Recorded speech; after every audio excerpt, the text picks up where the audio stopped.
Captain Insano shows no mercy. Straight cash, homie.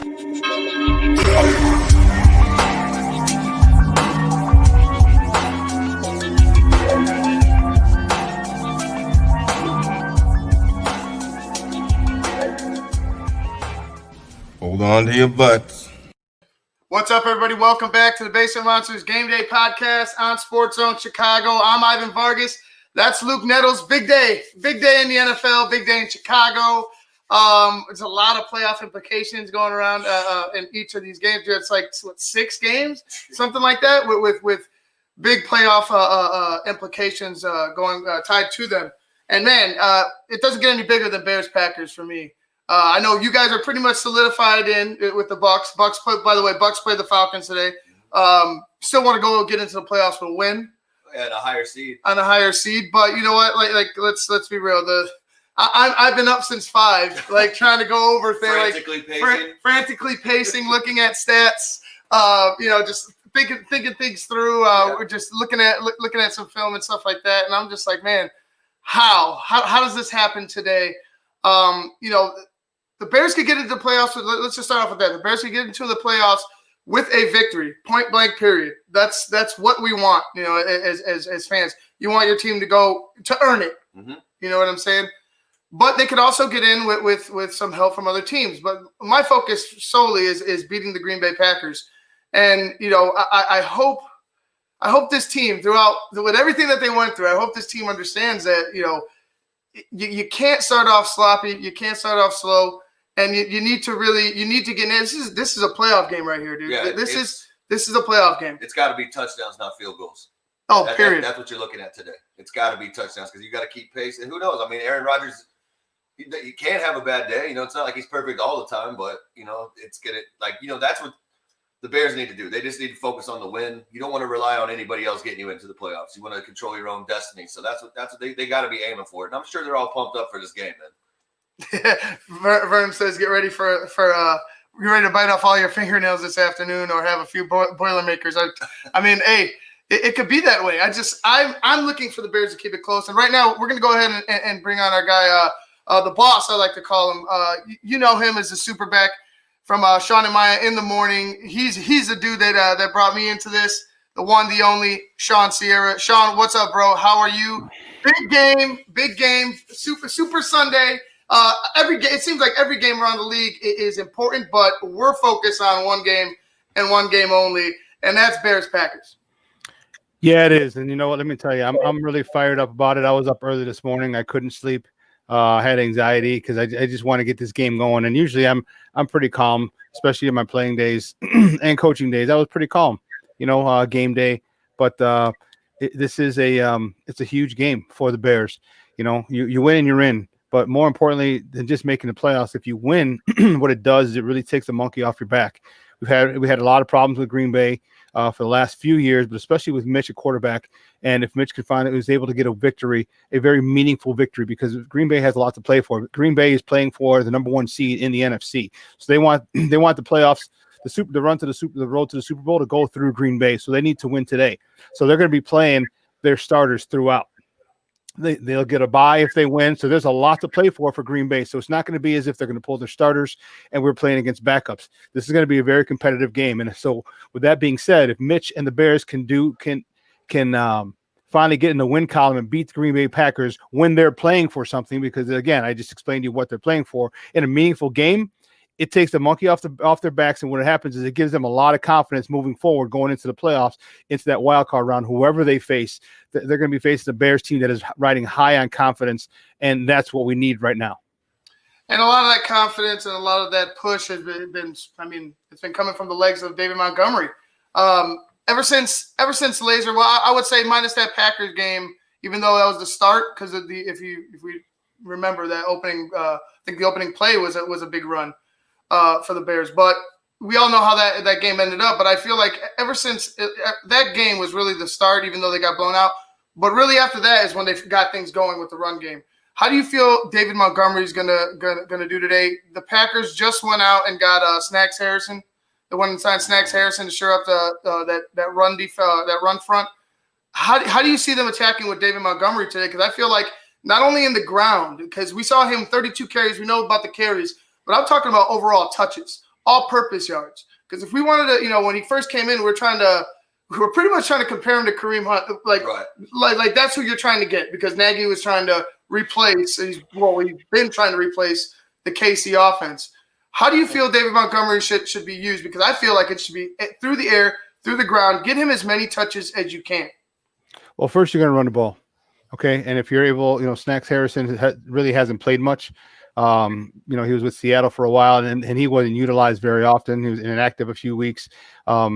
So his conditioning is going to be an issue. Yes, he's a big body, but yes, let me tell you something. We've had a great running game the last 4 or 5 weeks. Okay, maybe 3 or 4, not 5. With this offensive line, I believe this is going to be week 4 or 5 that this offensive line is intact. The same offensive line is going to be starting, and we've talked about that before on Shawn and Maya, how important that is to have continuity, to how important that is to know exactly what your guys to your left or your right are going to be doing and how they do it.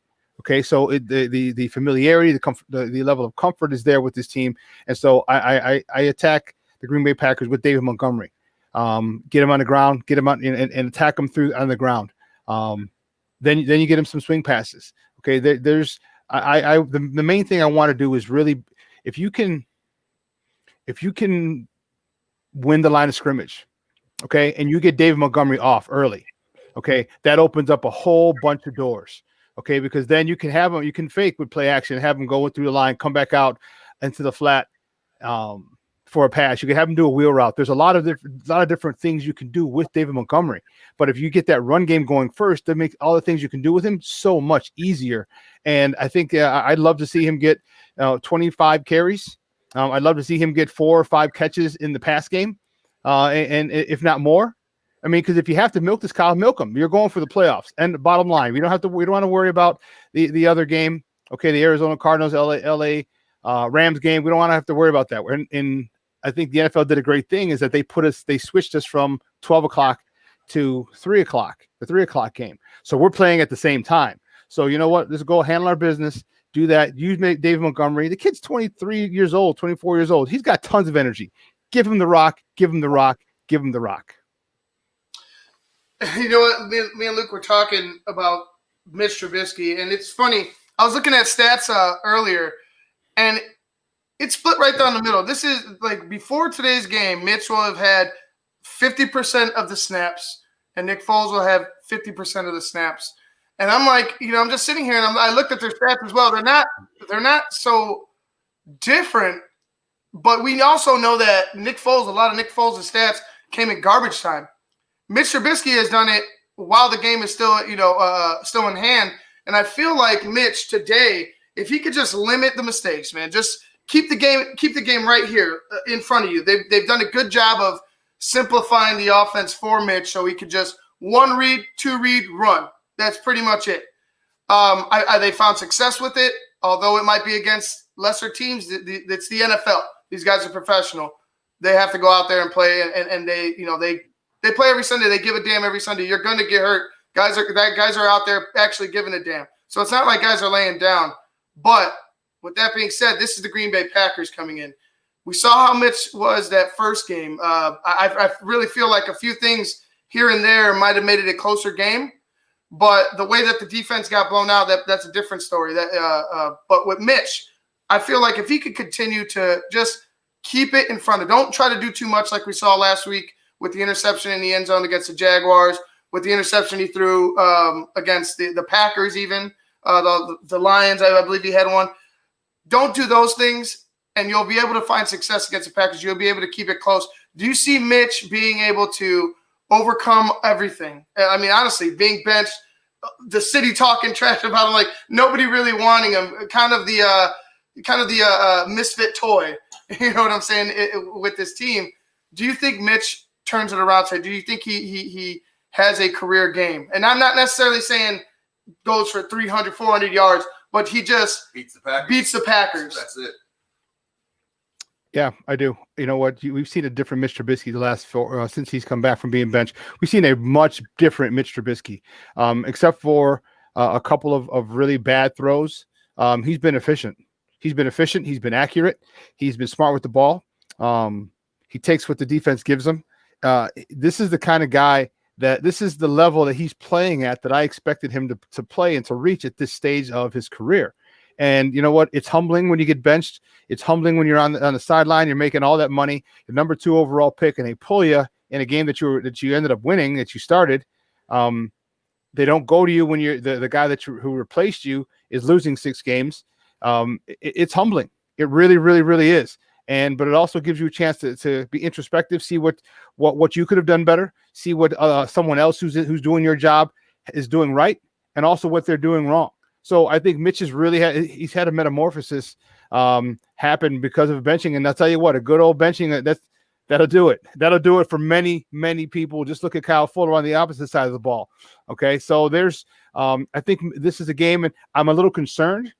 But I'm confident that Mitch, in his maturation process, won't get too hyped, because that was a big problem with Mitch before he got benched last year. In big games, he would get too fired up, and you can't get too fired up in a big game. You still got to remain calm. You still have to remain at ease, because you have to make the checks, and you can't be making checks, and you can't be playing when you're too fired up at the quarterback. Other positions, another story. But at the quarterback position, you must stay calm and in control of your nerves at all times. And sometimes Mitch didn't have that. But I think since he's been back, it seems like he's got a good handle on his nerves and control of that. And I think that's going to be the difference for him, having a good game today against the Packers, and hopefully he could finally get a W against them. Let's go to the defensive side of the ball. I feel like everybody, including myself, I feel like we've seen a regression for some reason. I know there's been a lot to be said about Chuck Pagano being on the hot seat this week. I've been talking about it. We've been talking about it for a while. It's like you can't look at this defense and say that there isn't a difference. Say that they're playing with a little less of an edge, I want to say at times. Do you think that Chuck Pagano, I really think that you can't continue to drop back everybody and allow Aaron Rodgers to just work his magic? You have to find some way to generate pressure. How do you think that Chuck Pagano can generate pressure while not getting beat deep? I just feel like there can't be an excuse this time around for why you couldn't get home to Aaron Rodgers. No, there can't be. Karma's a bitch. And left tackle Bakhtiari is the highest paid left tackle in the game, and it's for a reason. All right, he protects Aaron Rodgers' blind side. So he's talking shit during the week, saying we can't wait to beat the hell out of the Bear. What exactly he said, I don't remember. But basically talking shit. You know what? And that's fine. You can do whatever you want. You're a grown man. However, the football gods. And please don't misconstrue this and think that I'm saying that I'm happy he got what happened to him. I'm not. I'm just saying it's probably karma. He tore his ACL in practice, and he's done for the season. So now there's a huge, literally and figuratively, weak link on that left side at the left tackle position for the Packers. And this is where you end up. If I'm the Bears, if I'm Chuck Pagano, I'm lining up Robert Quinn and Khalil Mack on that side a couple times. I'm sending extra pressure at that left tackle. Khalil, one of those guys, either Robert Quinn or Khalil Mack, is going to have to be on him at all times. It's going to have to be over whoever the left tackle is that's stepping up. That's how you're going to generate pressure. Okay, then because what's going to happen is now you're going to have to bring somebody over for help. You're going to need help with the second string tackle on a Khalil Mack or Robert Quinn. Now you can send pressure from the other side. Now you can do things because just numbers wise, you're going to have an advantage. So I think Chuck Pagano's in a good spot. The issue with us, however, is Jalen Johnson's not playing today, and that's going to hurt us. I don't believe Buster Screen is playing it either. That's going to hurt us. And that's the one thing about Rodgers is Rodgers loves the blitz, which is why we need pressure, from the four-man front. And if we don't have to bring extra pressure, okay, and blitz, because Rodgers loves the blitz and he can kill us, and he has killed us every single freaking game. If we can get pressure with the front four, then wow, it's going to make things so much easier for the back seven, and it's going to make it a lot more difficult for Rodgers because he's going to be pressured. He's going to be chased by the sack company of Quinn and Mack. Yeah, I was gonna say, that's the front seven. Here's my question: how do you stop Devontae Adams? That seems to be everybody's Achilles heel. It's just like no matter what kind of defense they throw at this guy, he's busting out and just putting up big numbers. So for me, that for me is how the Bears beat him. If you take away Aaron's favorite toy, what can he do to beat you? So I'm just curious what you think how the Bears should go about stopping Devontae Adams today. Well, it's not going to be Devontae Adams. It's got to be Aaron Jones. That's the guy you got to stop. Okay, because if you have to stop him, and I'm going to answer your question on how to stop him, because if you don't stop Aaron Jones, then you're screwed. Okay, because then you can only have a single high safety at all times because you're going to need a guy in the box, and that's where Devontae Adams is going to freaking kill you because you can't. If you shade him with a single high safety, then now you're leaving other people open. I just talked about Buster Screen being not playing again, so in the slot, so you can put him in a slot. You could now other receivers have a big chance and opportunity to step up and make a name for themselves and make big plays. And Rodgers will find them. Rodgers does not discriminate. He throws to the open man and open man only. So it's Devontae Adams, yes. If it's anyone else, yes. And he finds them. Okay. So Aaron Jones is the guy you got to stop because if you stop the running game, now you can focus on Devontae Adams because now you're able to have guys back there. Now when you're able to have, if you do stop the run game, now what you do is you can have a single high, or you can have a double high safety or two safeties. Okay. You got two high, and then you can always just be over the top. Okay. You can have a trail and just bracket him, literally just bracket him. And one guy, if it's Eddie Jackson, if it's Tayshaun Gibson, whoever you have in there, okay, you stay deeper than Devontae Adams. End of story. You stay deeper than Devontae Adams. And I would even say, listen, I'll let anybody else beat us in the pass game except Devontae Adams. And one of the things that I don't really like that Chuck Pagano does, Kyle Fuller does it, even Jalen Johnson Jalen Johnson doesn't do it as much, which is one of the reasons I like him.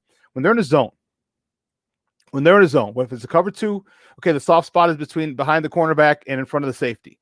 Okay, if they're in a cover three, soft spot somewhere else. But one of the things that I don't like is a lot of times these guys like to cover grass. And with that, what I mean when I say that is if say they're in a cover two and he's with Kyle Fuller. Kyle Fuller is back, he drops back into the flat and stays there. Now, Devontae Adams can run a corner route behind him, between him and the safety. And that's the soft spot in a cover two. Well, when I used to teach my guys is it's zone, but it looks like man. If you have no threats, if there's no one else coming to your side, Kyle Fuller, then you can sink even more. You follow me? If there's no one in the flat in front of you coming out, then you can sink more because you're watching the route. You're watching what this guy's doing with an eye on my responsibility, which is the flat. If anyone else comes into the flat, fine. Now, Green Bay maybe is going to be smart enough, and they may send a running back that way, which will hold them. But until they do that, and all the DBs got to do that, when you're covering an area, you cover the man in your area, in your zone.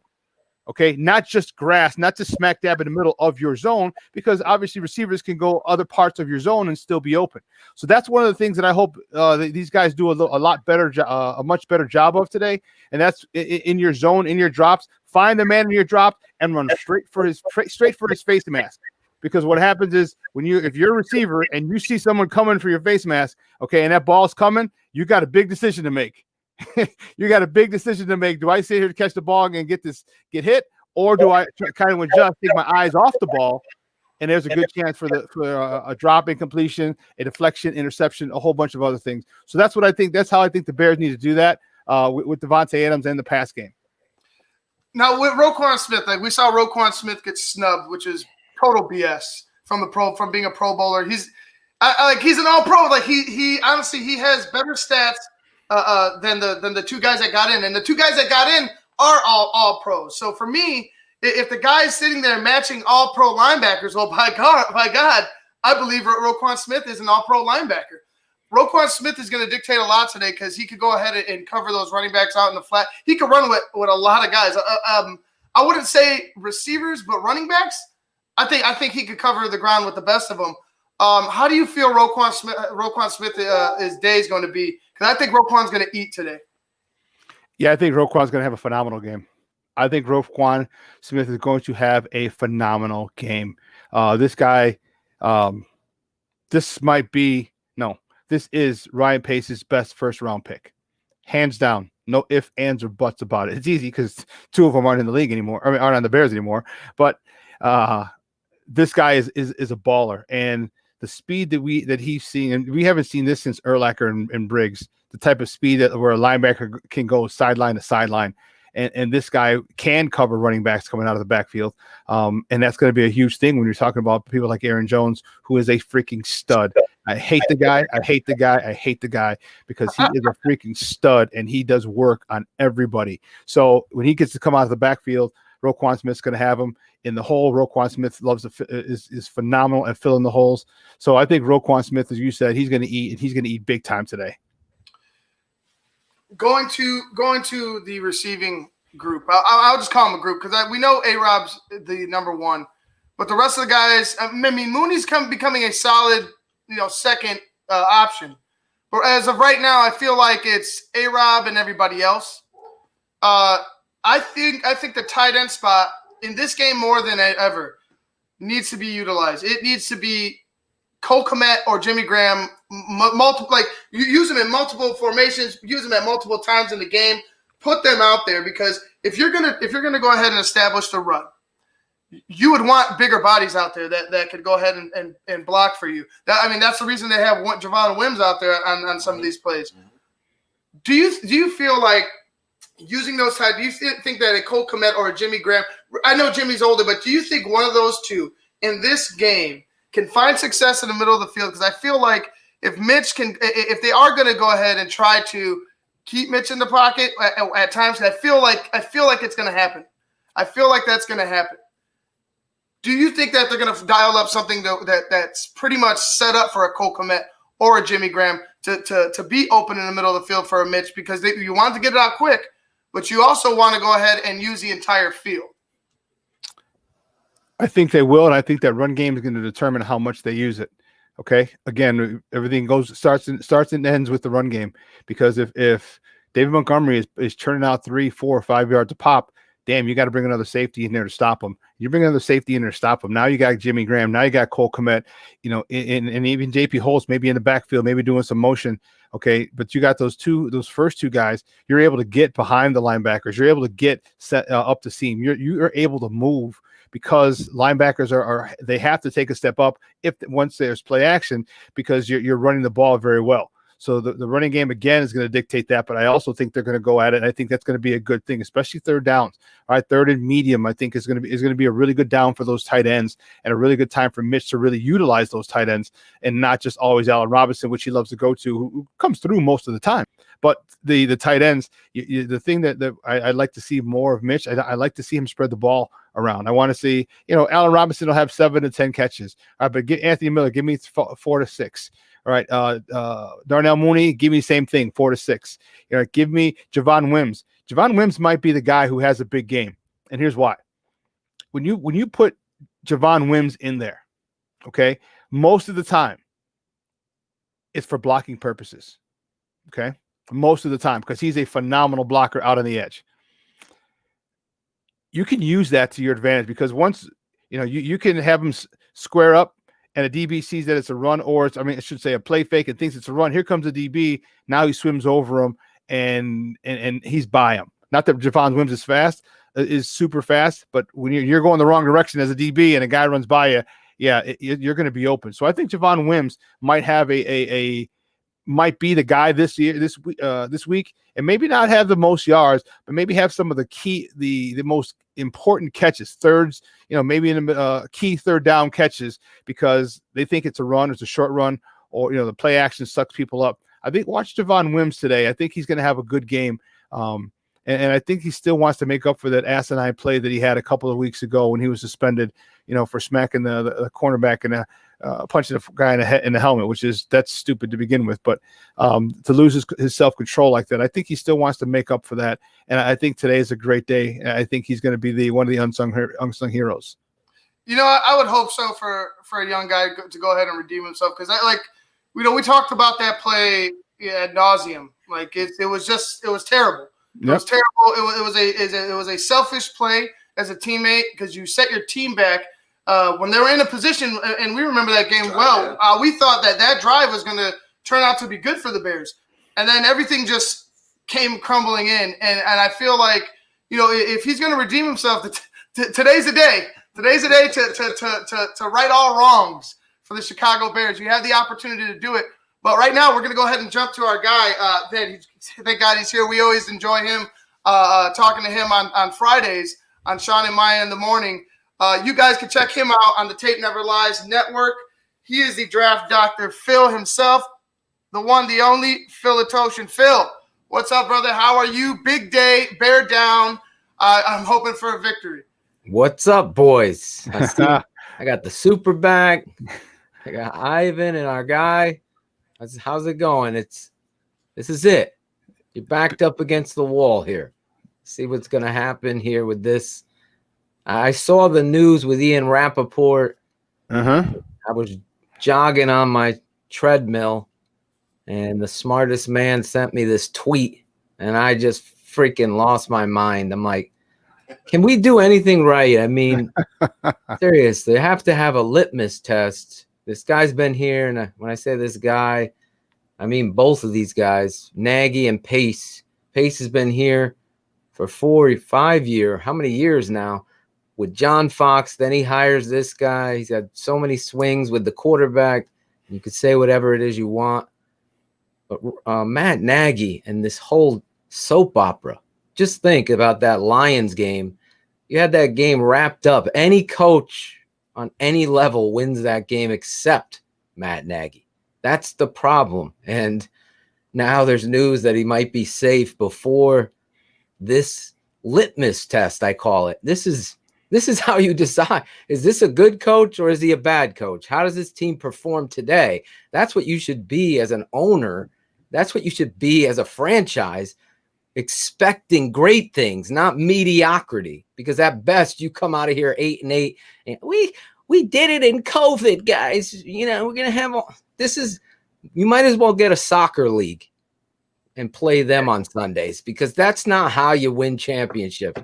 You got to see. If you see the issues, you don't pray that they clear themselves up. This isn't acne. This is football.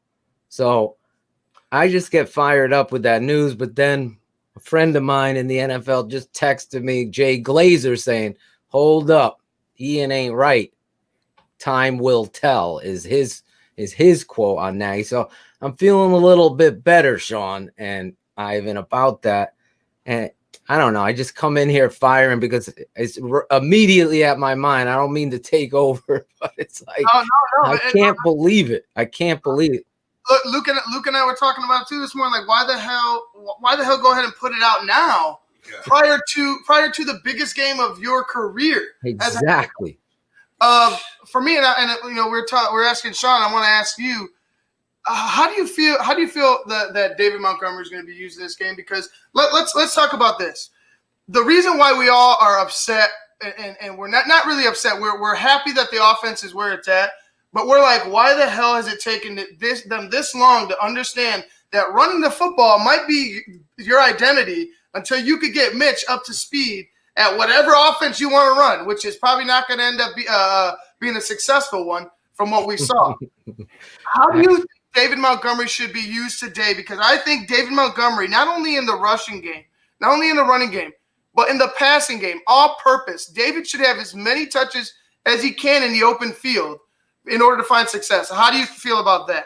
He's your best offensive player, and that includes Allen Robinson. As far as I grade, it's not even close. This isn't PFF. We had Peter Bukowski on this week from the Packers side of things, and he was talking about David Montgomery, and he doesn't understand the value, A, of the running game, and B, of the talent that is David Montgomery. I saw this kid coming out of college leading college football in tackles broken and missed tackles. This, oh, by the way, at Iowa State, where every defensive coordinator game planned to stop David Montgomery, and they still couldn't do it. The Chicago Bears, their game plan has, hopefully we can block somebody and David will find a way through it, and he's been successful at it. It hasn't been since the last 4 or 5 weeks where they've gone to what it is. I said Mitch fits, and that's the Mike Shanahan, Gary Kubiak offensive style and philosophy. I've been saying this, Ivan, You know this for 3 years watching Mitch Trubisky's skill set. Now you put David Montgomery could do anything. He could do anything. So now you put what helps your quarterback into play with what's going to help your offensive line and running back. It should be 30 carry. It should be a focused emphasis on the run game today without a shadow of a doubt. And you make the tremendous point for me. David Montgomery, the pass catcher, is just as good as David Montgomery, the runner. This is a guy that takes a 2-yard flat route, turns it up the field, breaks 3 tackles, drags 2 guys, and gets you 7. Now it's 2nd down and 2 or 2nd and 3. That's what coaches that have this kind of, I love big plays. They're nice. They can't allow themselves to do this. But this is what is going to beat Green Bay. The game plan should be David Montgomery and everybody else comes after, because David will set up Mooney and Allen Robinson and the tight end Jimmy Graham down the seams. All those things will come from the run game. It's been like that. I don't care what offensive, RPO, read option, the run sets it all up. Even in the run and shoot, there's a reason why no one runs it anymore, because the pass couldn't set up the run. It's very, very infrequently that can happen. And when your quarterback is Mitch and he has these lapses in fundamentals, you can clean it up by booting him and getting him comfortable and confident inside and out of the pocket.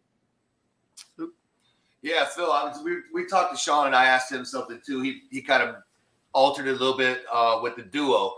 So the biggest question for me is the Bears today.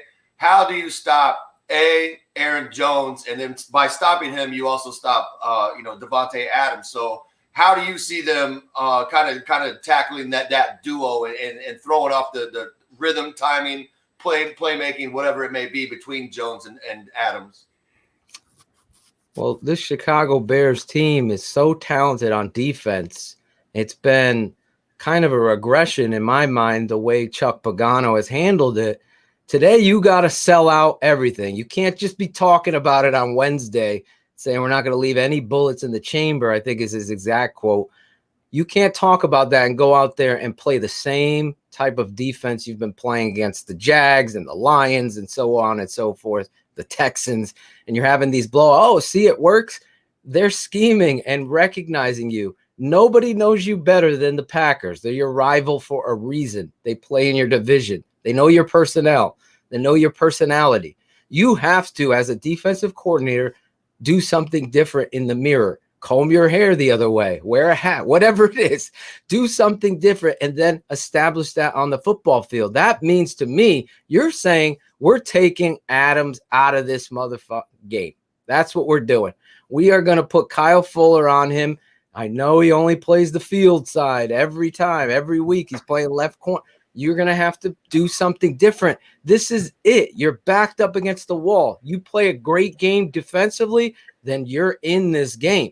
That's where this game is going to be won, by your defense. Your offense is going to have their ups and downs. You have to worry about the offensive line. The center played poorly last week. Leno's always having his issues, and you're going against a team that knows you. So you're going to have to run the ball to remedy that. On the defensive side, you're going to have to be aggressive. You're going to have to double this guy, take Aaron Rodgers' comfort zone away from him. The run game, the Chicago Bears have had success stopping the run. They're going to gash you here and there. But let me tell you, I'd rather them get a big run on 1 or 2 carries than establish the run. So I think if you aggressively attack, I'm talking blitz game, run blitzes off of the blitz game, you're going to be able to be in this football game. And of course, Aaron is going to make a big play. But if we go back to Fangio and what he did against Aaron Rodgers, he sold out the line of scrimmage and said, you're going to have to beat us deep with some big plays. And Aaron got 1 or 2 in that game, but the Bears were able to get home, frustrate him, stop the run in the process. That's the great thing about being aggressive. A lot of these run blitzes can turn into a pass blitz when you see Green Bay run so much RPO game and how they run their actions off of you know, this guy could be at the line of scrimmage, see you in off coverage. He's just throwing a simple out, you know, a simple bubble. And then, you know, you're off 8-9 yards. Now Adams just runs up. He's got 7. You just gave it up. If you're up there pressing and you're saying we're challenging you, you're going to have to be perfect, then you make things a hell of a lot more difficult. And I think that should be the game plan. If they're out there, guys, and they're sitting at 11 yards off into these soft zones, then you're just going to see 3rd and 15, first down, 3rd and 8, first down. They're just going to he finds the opening. That's his talent. That's his best trait, is his accuracy. Even when he's rushed or pushed out of the pocket, he finds that anticipatory window and he gets the ball to where it is. We've seen it so many times. So you got to play man and challenge these young players on your defense. Let me just say this real quick. I'm sorry. You have 2 veterans at safety, do you not? One is a supposed game breaker, game changer. How about you step up, challenge those guys to make plays to win this game? There's 2 sides to the football. You have 2 great players at safety. You got Gibson, who's a veteran, who's been playing really good football the last 2 weeks. Challenge him and challenge Eddie Jackson to save your secondary. You got a young kid over there. We're going to challenge. We're going to make him play man-to-man against Brown, St. Brown. Equinavius St. Brown. Equinavius St. Brown. And the other guy they got, these guys. And you're going to say, Kyle, you got this guy. You're an all-pro football player, Kyle. So is he. And you challenge them. And I think with the safeties behind that, I think you have the horses to win this game. The Packers don't scare me. Aaron Rodgers is great. But if you pressure that guy and you challenge them, oh, by the way, did you see what the Colts did, Coach Nagy?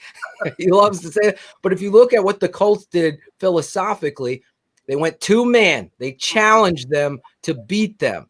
And Aaron Rodgers, they got into a freaking scoring match, but the Colts ended up winning, and the refs tried to help the Packers in that game. Gee, that's a shocker.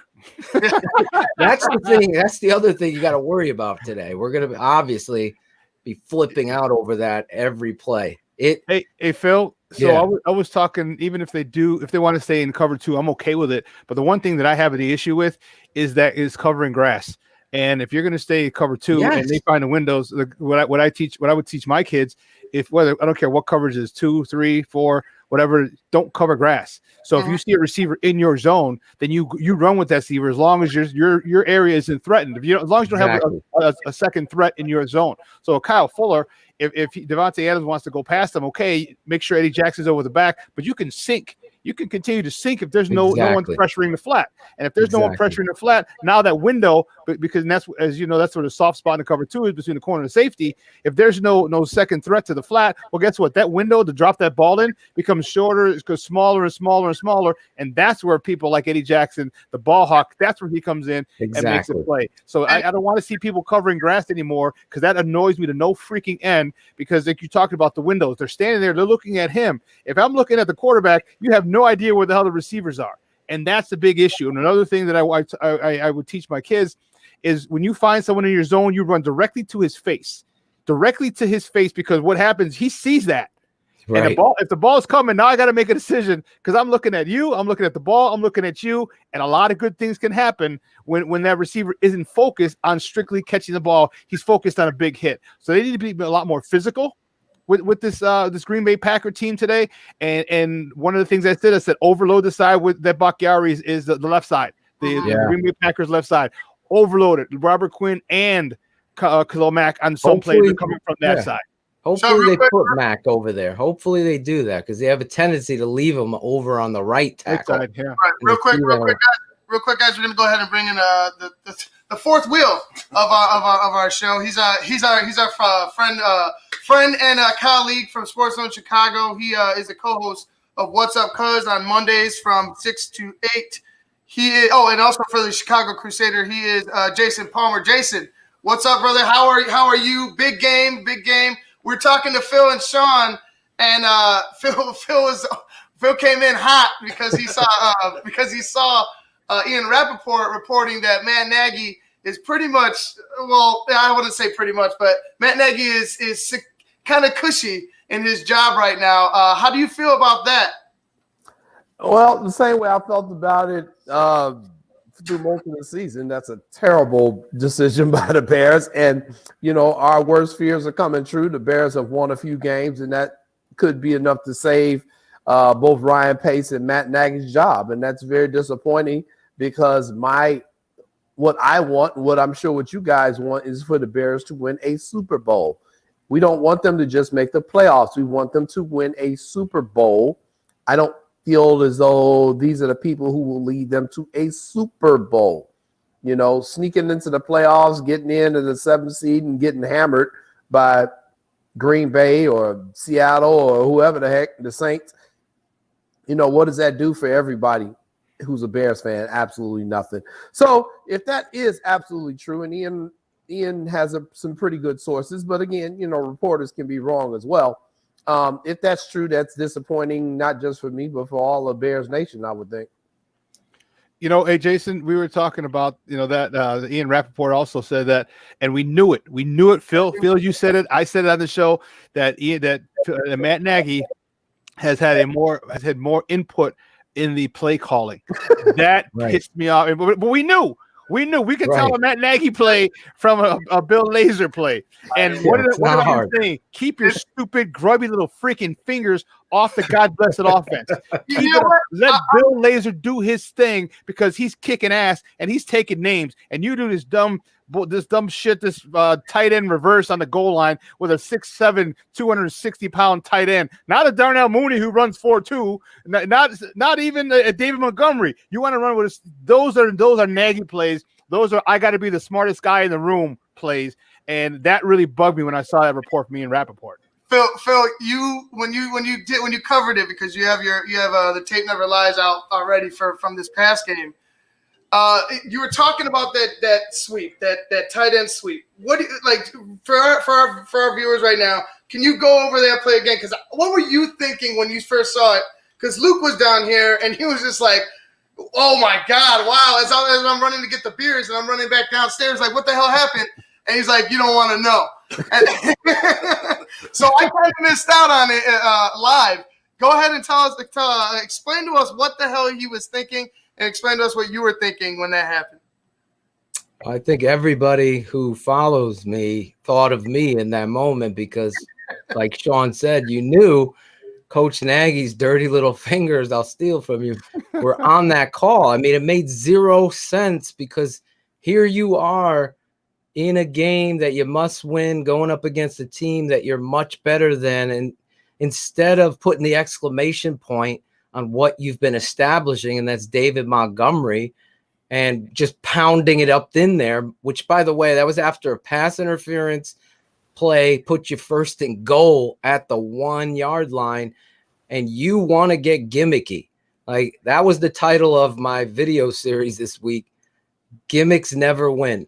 They just don't. It's like, I can't even believe that you called that play. I was like sitting there, and it's almost to the point where it's so frustrating and so agitating and aggravating that you have this shoe salesman as your head coach. And to what Jason said, you're never going to win a Super Bowl. I just went down a rant on text. I'm like, let's look back at this season. The Bears are 5-1. They're doing it with smoke and mirrors and a defense. You lose 6 in a row. In that time, you benched your starting quarterback after one half of bad football. You doubled down on that. You kept this guy Foles in there, and you lost 6 straight. Right? You gave up play calling in that. How many Super Bowl winning head coaches or championship football coaches have given up the thing that they've come here to do? No, there's none. That's the answer. There's none. And then you have an opportunity to go to the playoffs, right? And beat your rivals. The litmus test should be the McCaskey saying, show me that you should be here. And everybody in the world should know your job's on the line. It's like American Idol. Go out there and sing. Do your best. That's how you find the root of who people are. Is this guy for real? Can he keep his fingers out of the cupboard? Can he allow his coaches to coach? That's a good coach. You're the CEO.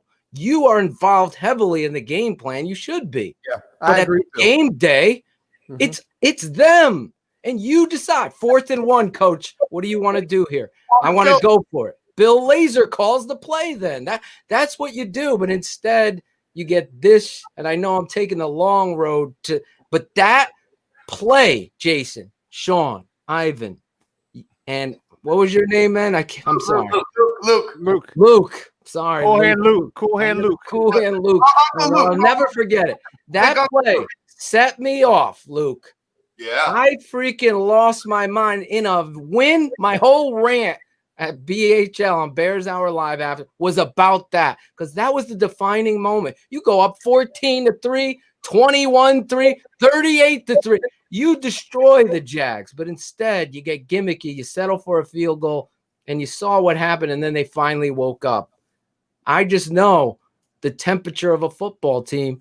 I could see this guy just, today should be the defining. If he wins today, even if you're getting in the 7th seed, then you've showed me growth, and that's all right. I can give you another season to prove. But if you go out there and you lose and we start parading around 8-8, we did it, we're even, we can't let this go, then you're a loser. You're the worst organization. You're worse than the Jets. You're worse than the Browns. And when those little nerd boys say, we can't keep firing people and doing, well, you can't keep a guy that can't control the steering wheel driving. Are you going to go to a mechanic who's broken your car down 6 times and keep going to him? No, you're going to find a new mechanic. It's okay.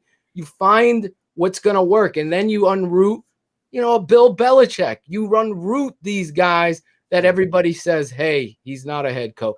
He's not this. You find the guy. The problem with that is I'm okay with Nagy being the head coach if he backs off, because if he lets, like you just said, if you let the offensive coordinator run the play, then you're fine. Call the plays, you're fine. If you let the defensive coordinator call the plays, you're fine. Yeah, you're involved in the game planning for each, because that's your job as a head coach, to make sure everything runs smoothly. But let these guys do what they do. Okay, don't keep, as I said, keep your stupid, grubby, dirty little fingers out of that. You hire this guy. He's paid to call plays. Let him call plays. And you have to realize, and this is his ego. Yes. You have to realize he's a much better play caller than you. So say, you know what, to save my job and get more money and an extra contract, let me back the hell off and let this guy who's established a run game, who's given us an identity, who's worn down defenses, who saved our defense and kept them fresh and put up 30 freaking points for 5 games in a row. Maybe I'll let him continue to do what he's doing. And not gonna happen. Maybe I'll do that, but then again, that might be too smart. It's not gonna happen. Well, and here's why. And I agree with our comment to Armando. He just we just posted this comment. That's not his personality. And I think that's the thing that a lot of times we can analyze it from a football perspective, but there's also a social and psychological perspective of the coach as well. That's not Nagy's makeup. Nagy is not, he's like you ever had a boss who micromanaged everything? Oh, yeah. That's him. That's right. Nagy. He's the micromanaging boss. He has people in place to do these things, but he's not going to do that. He's got a micromanager. He's got to micromanage everything, and he's going to put his fingers in there. So, either the organization is going to be cool with that or they're not. I think regardless of if they win or lose today, he needs to go. The only way he can save his job in my eyes is if they win the Super Bowl this year, which they're not going to do. And I've seen enough of the guy. I wouldn't even give him the day. Let me ask you this, Jason. Let me ask you this, Jason, because there's another, and I believe, Phil, I think you had posted this about Anthony Lynn. Mm-hmm. About Anthony Lynn is more on the hot seat than Matt Nagy at this point. And Luke and I cover every game. Like it's the Basement Monsters Game Day podcast for a reason. We'll cover every game, pre, halftime, post. We'll talk about it. We just love talking about football. We watched the Chargers plenty of times this season where they were in ball games and they just found their franchise quarterback. And and Anthony Lynn he's just getting the means to do his job. He has less of a security than Matt Nagy, which blows my mind. Matt Nagy, with ample talent, has done less than what Anthony Lynn has done, in my opinion. Far superior. And I feel like if a guy like Anthony Lynn could get fired, and I'm not saying he hasn't really won anything, but look what he's done with the team that he has, right? If he could get fired, Matt Nagy could get fired as well. If Lovie Smith could get fired at 10-6, so could Matt Nagy. But you know what that's called, Ivan? That's called Coach Lynn is black. And black people understand that. And that's sad to say, but it's an absolute reality in every single sport. If you're a black head coach, you're not going to get nearly the amount of leeway as a white guy would. It's true. Everybody knows it. It's why unless you're Marvin Lewis, right? Unless you're Marvin Lewis. Marvin Lewis. 27 years. He might be coming back. I swear he had pictures on the Undertaker. Marvin Lewis was getting saved year after year after year. He did have pictures on somebody. I don't know. He had pictures. He had pictures and a video. Jeez. Well, it's like that, and Phil, I know you wanted to say something. I just to that point, man. Look at those guys. Like people are ready to cast off guys like Anthony Lynn. Like like you were saying, it blows my mind how this guy could continue. And it's that buddy, like they always say, like they said that, was it Ryan Pace or both of them? Old Boys Network. Yeah, that's how Nagy got hired. I've always kept that 100. I don't give a crap about race or anything. I've lived in this league. My uncle Sam Ritigliano has told me all about how many shoe salesmen, and really this was at a young age.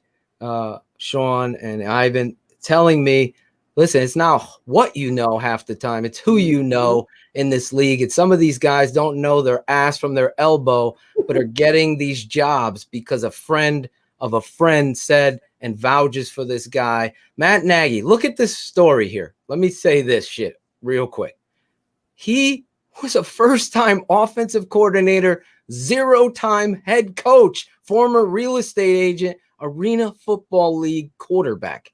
And he is the head coach of your Chicago Bears because Andy Reid made the call to Ryan Pace, and there was this scuttlebutt that the Colts wanted him and you wanted him. So the hot ticket item became a big, giant freaking Apple fraud. It's just ridiculous. And that's really what we've seen for these years here. Ivan, you're 100% right. When you look at the Chargers versus the Chicago Bears, listen, last year, the Chicago Bears, there's no way I didn't see them winning 11 games with that defense and what they had. And you saw what transpired. He wanted to put 202 into play. His gimmicks, his tricks, he still can't get out of his own way here. You lost 6 in a row, the same thing I just said. This year, you lose today, you're exactly where you were last year, McCaskies. So do what's best. Stop with the good old boy. Ernie Accorsi, white boy, blog boy, writer, doesn't know shit about the NFL. I've said he's a writer. He shouldn't be involved in hiring nobody. You're the charter franchise. You should know every football person and get them on the horn and decide who you want as your president of football operations. Whether it be Gary Fensick, Peyton Manning, you put a name in there. Bill Parcells, these guys that did it and know it. Louis Riddick, whoever it is for you. Get the Mike Singletary, whatever it is. You get those people in your building and to decide. Because you can't be corporate, all right? This isn't a candy company. This is a football business. So you got to get a football person in there to hire the right people and not go on the good old boys network. And let's hire Jay Gruden because he's John Gruden's brother. And that, look what that does to franchises. You got to find the right person. There has to be a resume bigger than what you saw. And in that resume, getting back to it, Matt Nagy called a playoff game with the leading rusher in the NFL, Peter Bukowski. It was Kareem Hunt with the Chiefs, and he gave him 7 carries in that playoff game, which they lost. That's the truth. And he's still your head coach. In 101 years or 100 years at the time, we never had a game where we ran under 10 carries in a game, the Chicago Bears, until Matt Nagy came here. Not even with Mark Cressman, Jerron, Wanstead, all these guys you could throw. None of them were as foolish as this guy is. And really today should be his litmus test. Well, and you know, he couldn't figure out David Montgomery, Jason. Right. I know. And to add to that, Phil, you know, we've always said this: as long as the Bears are playing at Soldier Field and there's not a dome put over it, and you're playing games in December and November and hell October in Chicago, you better have a running game, because all them passing plays and gimmicks crap ain't gonna work when that weather turns. Now it looks like today for Chicago, it's gonna be decent. It'll be 32 degrees. It's not supposed to be snowing.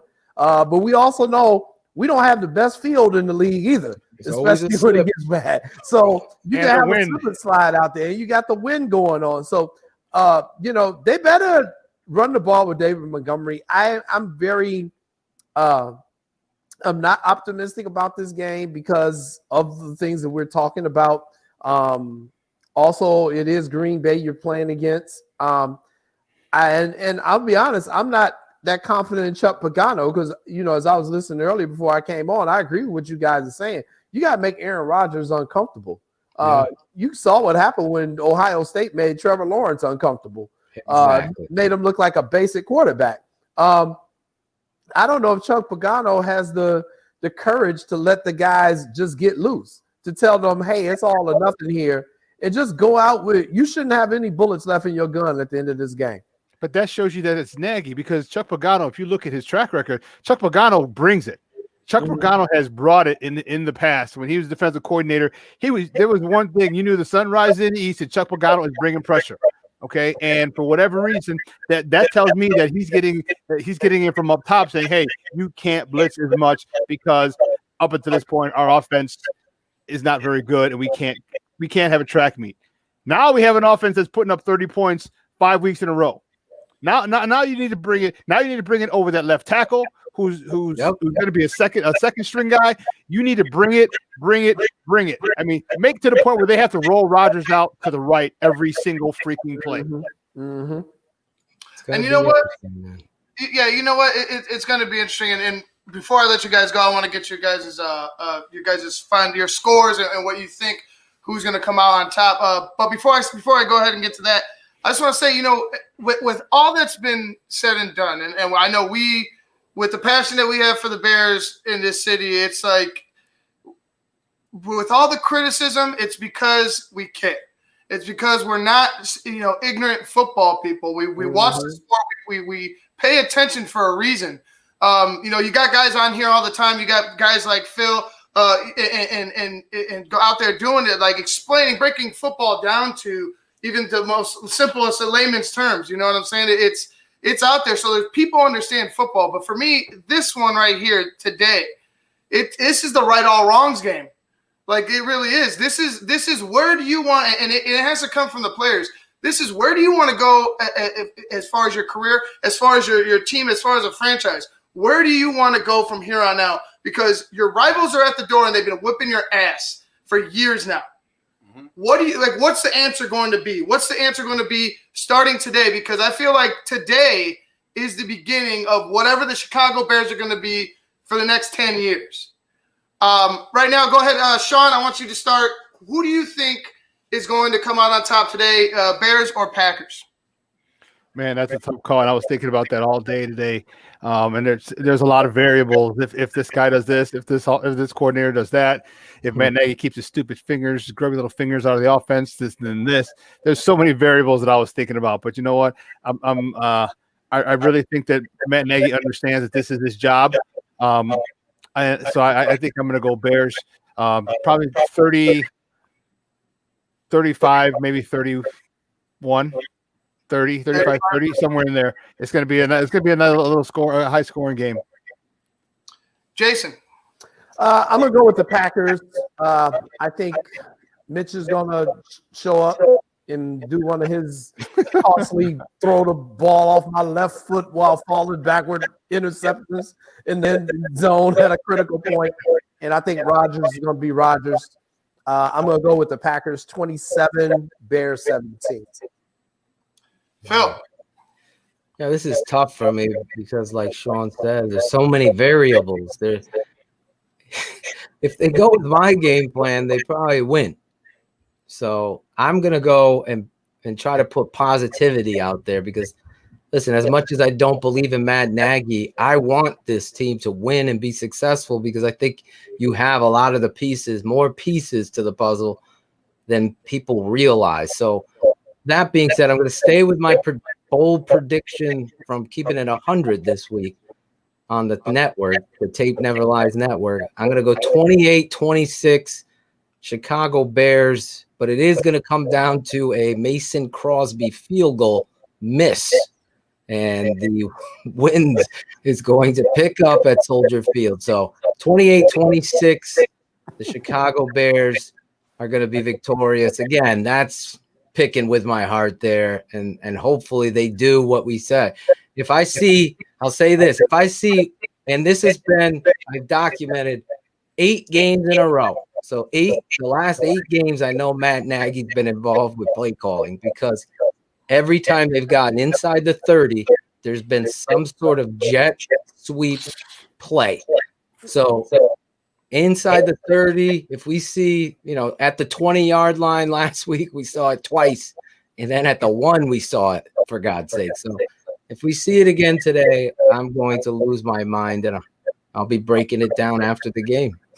I'll be looking for your post because Phil's posts sometimes are just classic. I'll sit there just laughing, showing Luke, and we'll be cracking up over here like he ain't lying.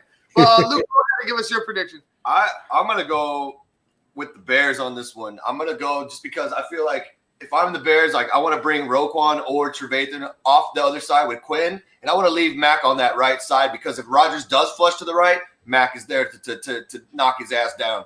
And I feel like the Bears are going to be up for this game. I feel like this is now that they've got a little momentum, they've won a few games, they're starting to believe in themselves a little bit. Everybody except Eddie Jackson that still wants to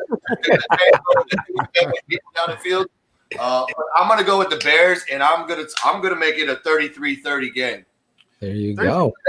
Hey, Luke, that's a good idea. Keep Mac on that right side and bring in Roquan along with Quinn on the other side because Roquan can get there. Roquan can get there. And you force Rodgers toward Mac. Poison. I mean, go left, you're done. Go right, you're done. So I mean, I feel like that's going to throw a little conflict in his brain. It's like, who do I want to get hit by, Mac or Roquan? I mean, well, let's hope they get home. I hope they go home because, the success of that secondary, and we talked to Shawn, you talked about it. The success of that secondary is based off of the success of the front, that defensive line. And if they're not getting home, and that's the thing, it's getting home. It's not necessarily getting a sack. I mean, for me, getting home is putting him on his ass, getting there, because eventually you will get that sack. The constant pressure is what I'm looking for. Today, I just feel like, I'm going to be optimistic because I've just been critical because if you're going to make a playoff push, if you're going to sell playoffs to the city, to your fans, if you're going to do that, you need to execute at a high level. And coming out last week, I don't care if you were trying something, I don't give a crap. It's too late in the season to try something new. You know who you are. Go out there and prove it. I just feel like I feel like Nagy is going to stay out of it today. For some reason, I just feel like he's going to stay out of it today up until a certain point. That's the key. That's the key. We'll know that point. And then you're going to see him just try to – because we talked about, you come in there to be the play caller. You come in there to be the guy. And that has to take a shot, to your ego when you have to go ahead and give up your play calling to somebody else. And I understand that, but, Matt Nagy has said a bunch of things as well that don't sit right with me. I wasn't here to bring it, to run the I formation, things like that. It's like, Matt Nagy, you were brought in here to win, and your opportunities are running slim, very slim. For me, this would be it. I don't care what the reports are. For me, if you get your ass whooped in front of everybody, because they moved this game again to set it because it has big time implications. Yeah. They moved it again. You got another somewhat primetime game. 75% of the country. 75% of the country is going to watch this. If you go ahead and you get your ass smacked by the Packers and they put up 40 and you can't muster up anything, the lot of them have to go because it's what Jason said. Do you want to be some losers or do you want to be Super Bowl champions? Do you want to sit in mediocrity or do you want to go ahead and overcome it and become something more? And I feel like this franchise is at a crossroads in this game, and I don't see how any player on that team could not be up for this game. I think the Bears are going to pull it off, although I think it's going to be very close. It's going to be a 23-21 victory for the Bears in my eyes. I could see I could see a right being wrong with a what's the kicker's name? Cairo Santos. Cairo Santos righting a wrong from 2018. I can see him being the guy. This is a playoff game. Hey, does he double dunk it in? Is that what you mean? Hey, dude, hey. No, whatever you have to do. It's Cairo Santos. I could see winning the game for the Chicago Bears. Maybe they go ahead and try to get a little closer this time. But hey, you know what, guys? Thank you for joining us, man. It's about that time because we got some other games. We want to watch these other games before we go ahead and talk about them a little later. Thank you guys for coming on. Happy New Year. Before we go, I want you guys, each of you guys, to let everybody know where they can find you online. Jason, we'll start with you. Hey, you can find me at Jay Coyden, JayCoyden on Twitter, and you can also find me at the What's Up Cuz at What's Up Cuz on Twitter. Look at that. Phil.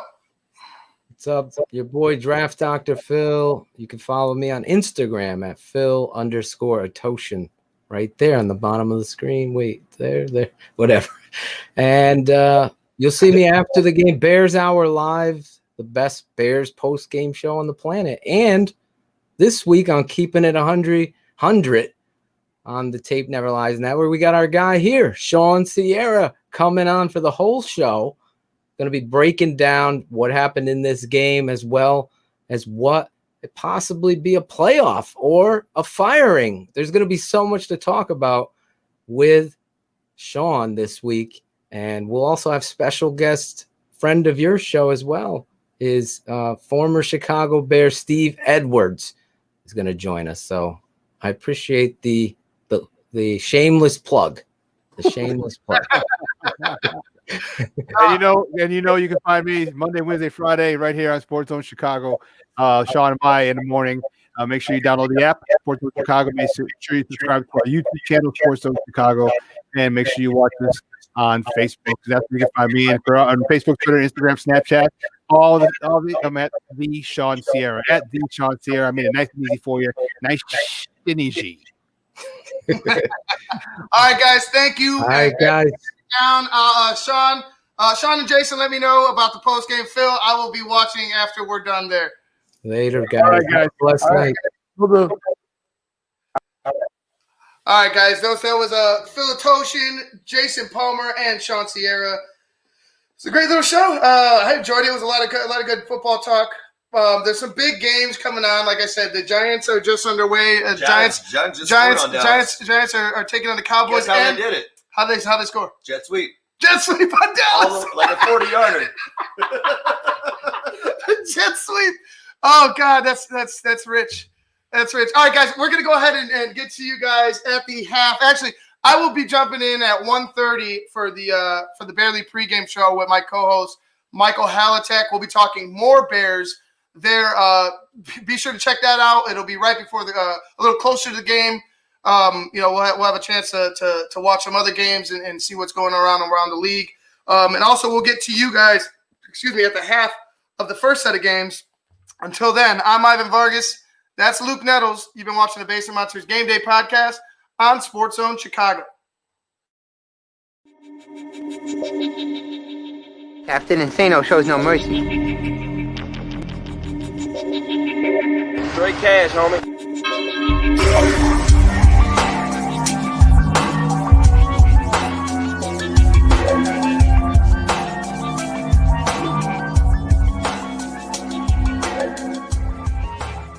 Hold on to your butts.